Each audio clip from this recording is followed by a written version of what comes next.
السلام علیکم ورحمۃ اللہ وبرکاتہ۔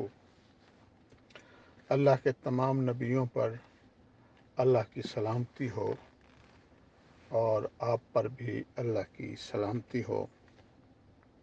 حضرت، آج رات میں نے ایک اور خواب دیکھا ہے جس کی تعبیر میں نبوت کی زبان سے معلوم کرنا چاہتا ہوں۔ پہلے میں یہ وضاحت کر دوں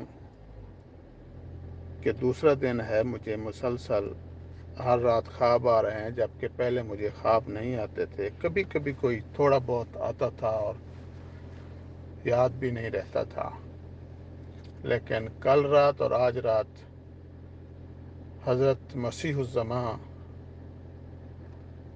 کے ساتھ عہد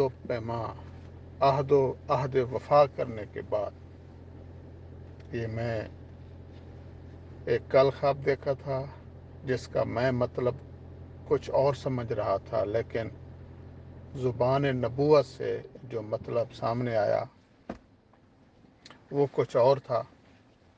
تو جب میں گھر آیا رات کو، تھوڑا بہت کھانا کھا کے میں حضرت مسیح الزماں کی کتابوں کا مطالعہ شروع کر دیا۔ کتاب بھی پڑھتا رہا اور روتا بھی رہا، اور کتاب میں وہ جس مسئلے کی وضاحت فرماتے تھے، میرا دل روتے ہوئے آنسوؤں کے ساتھ اس کی تصدیق بھی کرتا تھا کہ یہ بات بالکل درست ہے۔ اس کے بعد سونے سے پہلے میں نے حضرت مسیح الزماں زاہد خان علیہ السلام کی 6 اردو ویڈیوز بھی دیکھیں، غور سے سنا،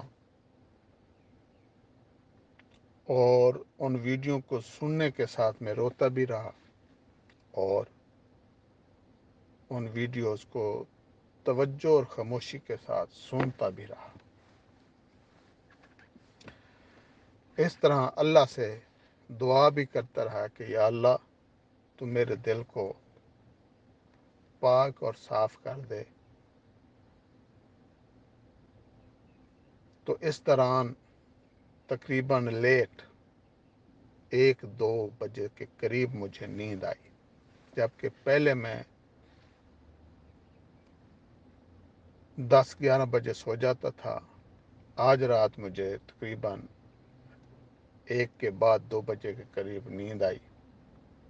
تو وہاں پر میں نے خواب دیکھا، بلکہ 3 خواب دیکھے جو ایک جیسے ہیں، ایک جیسا ماحول ہے، ایک جیسے ہی ہیں، لیکن ان میں تھوڑا تھوڑا فرق ہے۔ میں تینوں خوابوں کی وضاحت آپ کے سامنے رکھ دیتا ہوں اور پھر زبان نبوت سے ان کی تعبیر بھی معلوم کرنا چاہتا ہوں۔ پہلا خواب یہ ہے کہ ایک دیہاتی علاقہ ہے، اس علاقے میں چند لوگ ہیں، کوئی 8-10 لوگ ہوں گے۔ وہ اپنے ہاتھوں میں خشک گھاس بھوس ہے جن کے ساتھ کچھ پھلیاں لگی ہوئی ہیں کہ ان کے میں اندر ان کے بیج ہوتے ہیں، وہ ہیں، اور ایک گیٹ کے سامنے کھڑے ہیں۔ گیٹ نظر نہیں آتا، لیکن لگتا ایسے ہے کہ یہاں گیٹ ہے، یہاں وہ انٹر ہونا چاہتے ہیں۔ اور میں تقریباً 40-50 میٹر دور یہ منظر دیکھ رہا ہوتا ہوں، لیکن میرے ہاتھ میں کچھ بھی نہیں ہوتا، میرے ہاتھ بالکل خالی ہوتے ہیں۔ تو یہاں پر وہ خواب ختم ہو جاتا ہے، لیکن میری آنکھ نہیں کھلتی، میں اسی طرح مسلسل نیند میں ہی ہوتا ہوں۔ پھر بھی اسی طرح کا ایک اور خواب دیکھتا ہوں کہ وہ جگہ مختلف ہے، دوسری جگہ پہ ہوں، دیہاتی علاقہ ہے، وہاں بھی لوگ ہیں، ان کے ہاتھ میں بھی وہی گھاس بھوس ہیں، وہ بھی ایک گیٹ کے سامنے کھڑے ہیں، گیٹ نظر نہیں آتا، لیکن وہ انتظار میں ہے کہ ہمیں یہ گیٹ پاس کرایا جائے، اور میں وہی 40-50 میٹر دور خالی ہاتھ یہ منظر دیکھ رہا ہوتا ہوں۔ کہ ان کے لیے گیٹ کھلتا ہے کہ نہیں کھلتا۔ اب یہاں پر دوسرا خواب یہ ختم ہو گیا۔ اب ایک تیسرا خواب ہے، وہ تھوڑا سا مختلف ہے۔ وہ یہ ہے کہ دیہاتی علاقہ ہے، میں جا رہا ہوں، اکیلا ہوں، میرے ہاتھ میں ایک چھوٹی سی بوتل ہے، اور میں کچی سڑک ہے گزر رہا ہوں۔ تو دیہاتی علاقوں میں کوئی جگہ اونچی کوئی نیچی ہوتی ہے، تو ایک ڈھلوان آتی ہے، تو میں وہ ڈھلوان ڈھلتا ہوں، تو وہ ڈھلوان کے سنٹر کے اندر ایک پل ہے چھوٹا سا۔ وہ پل کے ایک کنارے پہ میں بیٹھ جاتا ہوں، اور اس بوتل کے اندر، صاف ستھری بوتل ہے، اس کے اندر میں دو چیزیں ملاتا ہوں، لیکن مجھے یہ کوئی علم نہیں ہے کہ یہ دو چیزیں جو میں ملا رہا ہوں یہ کیا ہیں، اس کا کوئی مجھے علم نہیں ہے۔ لیکن اتنا پتہ ہے کہ میں نے دو پوڑیاں کھولیں، تو ان دونوں پوڑیوں کو میں نے اس بوتل کے اندر ڈال دیا۔ جو ہی میں نے وہ دو چیزیں اس بوتل کے اندر ڈالیں، تو وہ بوتل بھر گئی، اور اس کا کچھ حصہ تھوڑا سا بہر بھی نکلا۔ تو میں نے وہ بہر نکلنے والے اس حصے کو اپنی انگلی کے ذریعے سے لپیٹ کر اپنی زبان پر لے آیا، اور اس کا ذائقہ چکھا کہ یہ کیسا ذائقہ ہے اس کا۔ تو وہ ذائقہ اس کا شہد سے بھی زیادہ میٹھا تھا۔ تو میرے دل میں خوشی کی ایک لہر دوڑی، اور میں وہ بوتل ہاتھ میں لے کر دوڑ کر دوسرے کنارے پر پہنچا، اونچائی پہ، اور اپنی ہاتھ میں بوتل کو اوپر اٹھاتے ہوئے وہاں لوگوں کو آواز دیتا ہوں۔ اور مجھے وہ اپنی آواز پوری طرح یاد ہے۔ میں لوگوں کو کہتا ہوں کہ اے کراچی والو، آ جاؤ اب ہم چلیں۔ بس صرف ایک دفعہ آواز دیتا ہوں کہ اے کراچی والو، آ جاؤ ہم اب چلیں۔ بوتل میرے ہاتھ میں ہے اوپر۔ تو لوگ میری آواز سنتے ہیں، باہر نکلتے ہیں، اپنے گھروں کو تالے لگاتے ہیں اور چل پڑتے ہیں۔ اور وہاں کچھ جانور بھی چر رہے ہوتے ہیں، وہ بھی میری آواز سنتے ہیں، وہ بھی چل پڑتے ہیں۔ سب میرے سامنے سے ڈھلوان نیچے ڈھلتے ہیں اور دوسری طرف اوپر جا رہے ہیں، اور میرے ساتھ بات کوئی نہیں کرتا، نہ سلام کرتا ہے کوئی، نہ بات کرتے ہیں، لیکن نیچے میری آواز پہ جا رہے ہیں اور دوسری طرف اوپر چڑھ رہے ہیں۔ صرف دو گائیں باقی رہتی ہیں، اور دو آدمی میاں بیوی ہیں، وہ مجھے ہاتھ کھڑا کر رہے ہیں کہ ہم بھی آ رہے ہیں۔ تو میں ان کے انتظار میں اسی اونچی جگہ میں کھڑا ہوں۔ تو جب وہ میرے قریب آتے ہیں تو اس وقت میری آنکھ کھل جاتی ہے، تو اس وقت پورے 8 کا ٹائم ہوتا ہے، جبکہ پہلے میں 4-5 بجے اٹھ جایا کرتا تھا اور کام پہ چلا جاتا تھا۔ لیکن چونکہ رات کو لیٹ سویا تھا، اس لیے صبح لیٹ آنکھ کھلی، اور یہ خواب میں نے دیکھا۔ تو اس خواب کی بھی تعبیر میں ذہن نبوت سے اور زبان نبوت سے سمجھنا چاہتا ہوں۔ آپ چاہیں تو خود اس کی وضاحت فرما دیں، چاہیں تو حضرت مسیح الزماں زاہد خان علیہ السلام تک میرے اس خواب کو پہنچا دیں، وہ اس کی تعبیر بتا دیں۔ تو میرے لیے زبان نبوت سے تعبیر سننا بہت ضروری ہے۔ اللہ تعالیٰ آپ کو جزائے خیر عطا فرمائے کہ آپ اپنا قیمتی وقت نکال کر مجھ جیسے نکمے آدمی کے خوابوں کی تعبیر نبوت کے علم اور نبوت کی زبان سے مجھے سمجھاتے ہیں۔ اللہ تعالیٰ آپ کو جزائے خیر عطا فرمائے۔ جزاکم اللہ۔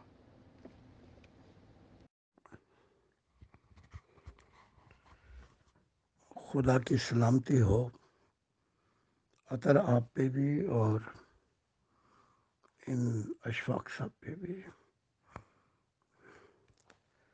خواب تینوں ایک ہی ہیں،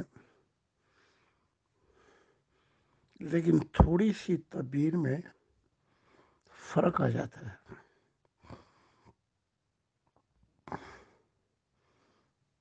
تو پہلے یہ جان لیں کہ انہوں نے دیہاتیوں کو دیکھا،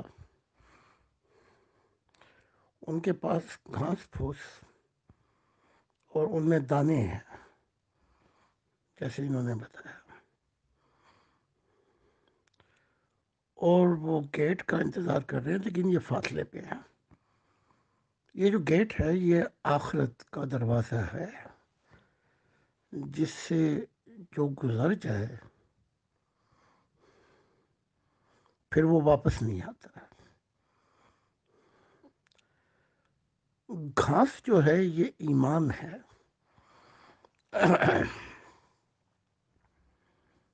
اور دیہاتیوں سے تعبیر یہ دنیا ہے، اور جیسے عیسیٰ ابن زکریا نے مزدور مانگے تھے کہ فصل تو پک گئی ہے، مزدور نہیں ہے، اور پانی جو ہے، گھاس ایمان ہے، اور پانی ایمان ہے، اور ایمان صالح اخلاص سے جو اعمال کیے جائیں۔ کوئی باغ پانی کے بغیر خشک ہو جاتا ہے، پنپ نہیں سکتا۔ تو یہاں تک تو دو خواب چل رہے ہیں۔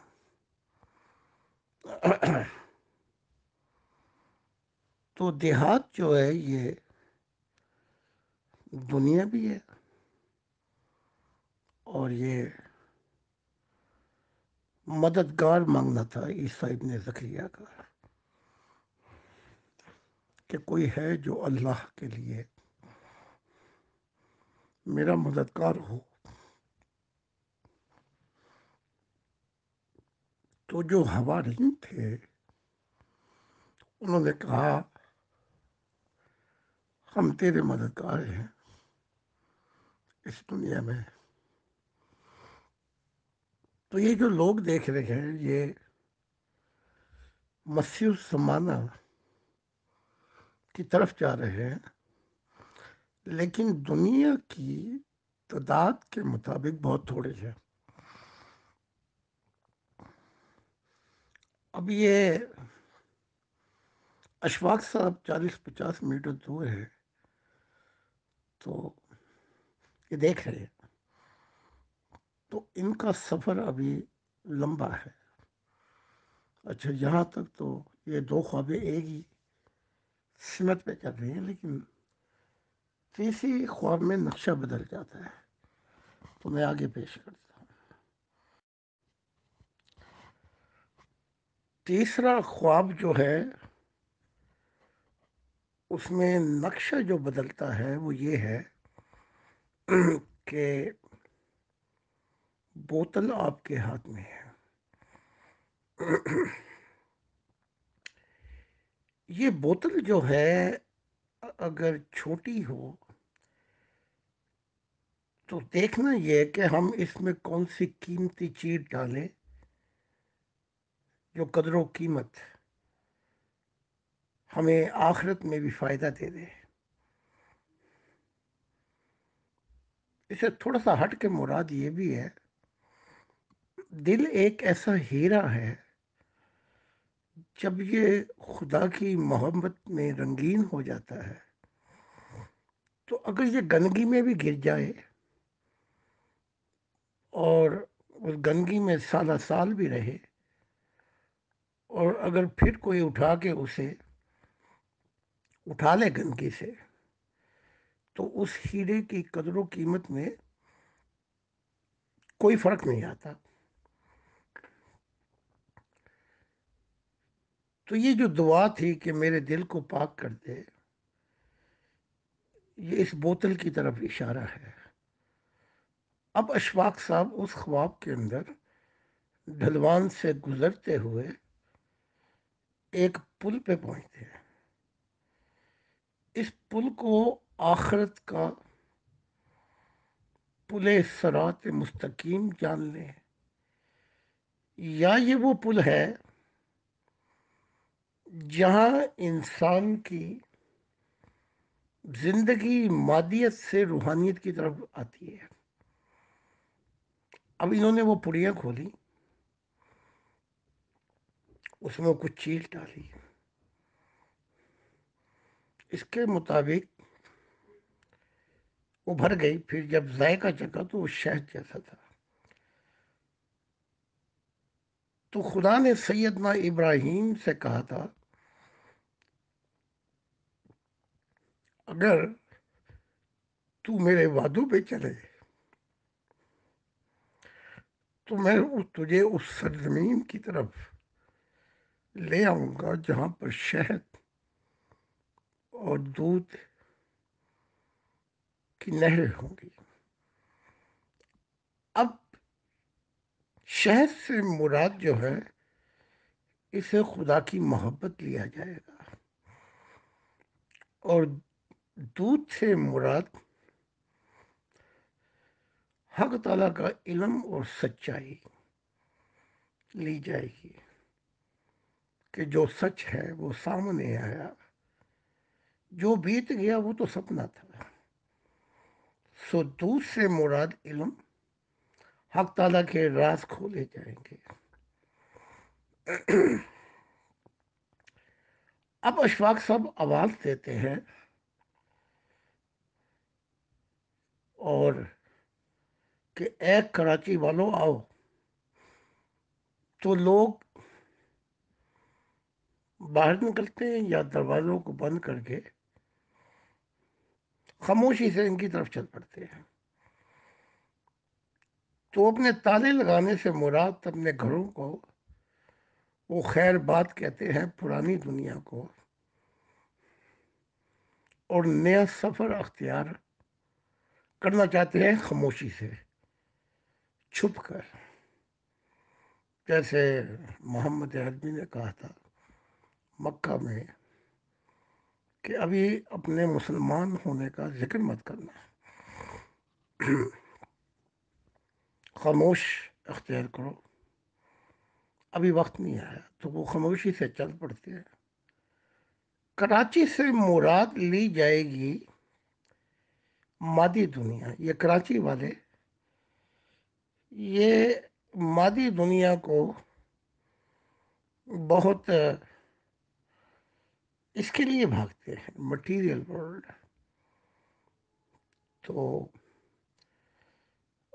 اگر موازنہ کرو تو لاہور جو ہے وہ روحانی شہر ہے، اور یہ دنیا کی دوڑ ہے، یہ کراچی تمثیل سمجھائی جا رہی ہے۔ تو یہ جو انگلینڈ جہاں پہ آپ رہتے ہیں یہ بھی مادی ہے، یہاں آئے اور مادیت میں اور دنیا کی دوڑ میں زندگی یہ گزار رہے ہیں۔ تو اب یہ آواز دیتے ہیں کراچی والوں کو، لیکن مراد یہ انگلینڈ ہے۔ تو وہ خاموشی سے گھر کے دروازے تالا لگا کے چل پڑتے ہیں، خاموشی کے ساتھ اپنے ایمان کو چھپا کر۔ جانور بھی ہے، جانور سے مراد اچھے دن لیے جائیں گے کہ درد زمانہ کرتے چنگے دن ہوں گے، اچھے دن لیے جائیں گے جانوروں سے۔ تو آخر میں یہ دیکھتے ہیں کہ ایک مرد عورت، وہ دو گائے ہیں، وہ بھی کہہ رہی ہیں اشارے سے ہم بھی آتے ہیں۔ تو گائے سے مراد جو ہے یہ فرعون کا سپنا لیا جائے گا، جب فرعون نے موٹی گائیں دیکھی تو پھر دیکھا کہ جو پتلی گائیں تھی وہ ان کو کھا گئی۔ تو اس سپنے کی تعبیر کوئی نہیں بتا سکا، تو یوسف نے، میرے بھائی نے، اس کی تعبیر، وہ جیل میں تھا، کہا کہ 30 سال عمر تھی اس وقت یوسف کی، کہ مجھے شہنشاہ کے پاس لے چلو۔ تو کہا کہ وہ جو موٹی گائیں تھی وہ 7 سال بڑے اچھے دن آئیں گے، یعنی کہ جہاں خدا کے پھلوں کی برکتیں ہوں گی تجارت میں، اور زمین کھیتی میں صحیح بہت کچھ بخشے گی۔ پھر 7 گایوں نے موٹی گایوں کو کھا لیا، اس کے بعد قحط کے دن آئیں گے، خشک سالی کے دن۔ تو وہ جو اخیر میں تھے ان کے پاس 2 گائیں تھی، تو گائے کی جو ہے مراد، ہر گائے 1 سال لیا جائے گا، تو وہ بھی خاموشی سے آگے وہاں سپنا ٹوٹ جاتا ہے۔ تو 2 گائیں اور جو جانور تھے ان سے مراد ہر سال لی جائے گی۔ تو اب ان پہ فرض ہے کہ یہ کراچی والوں کو آواز دیں اور خدا کا شہر جو ہے محبت الہی اس کی آواز لگائیں، جیسے عیسیٰ نے کہا تھا کہ میں، اے ہماریو، ہماریو سے مراد دیہاتی، جو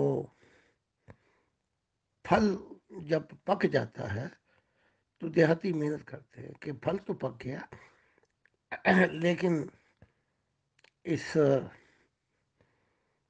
پھل کو جمع کرنے کے لیے لوگ بہت کم ہیں۔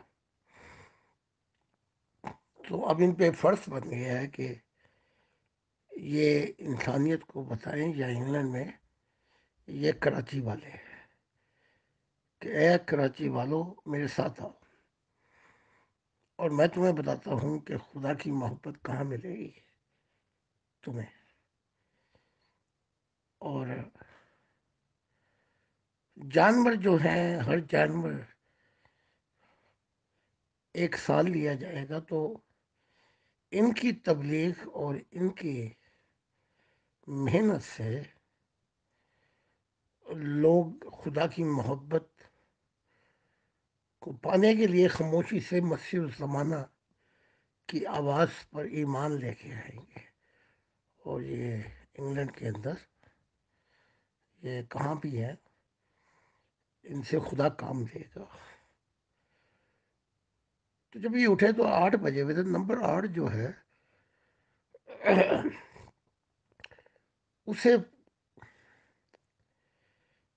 اس کے بعد 8 محنت ہے، 9 جنت کی طرف سفر ہو جاتا ہے، اور 10واں جو عدد ہے وہ جنت کے اندر انسان کو اس حالتوں میں پہنچا دیتا ہے جہاں ولا خوف علیہم ولا هم یحزنون، کہ جو اللہ کے دوست ہے ان کو خوف اور غم سے نجات دے دیتا ہے۔